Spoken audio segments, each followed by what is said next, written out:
不同年代的人吃香油，70、80年代。小兔崽子又偷吃香油啊！馒头都没味道，加点香油，好香！就你会吃，这香油多奢侈，一斤芝麻才换来半斤，得吃1年，1两就算了，还倒这么多，这样怎么敢啊00年代。来，趁热吃个香油炒蛋。还真舒服很多。妈，我肚子疼拉不出来，有法吧？等着，温水、香油、白糖，喝。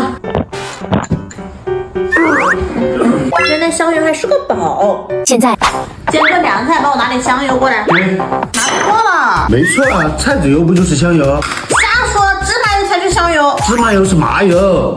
啊？难道我一直搞错了？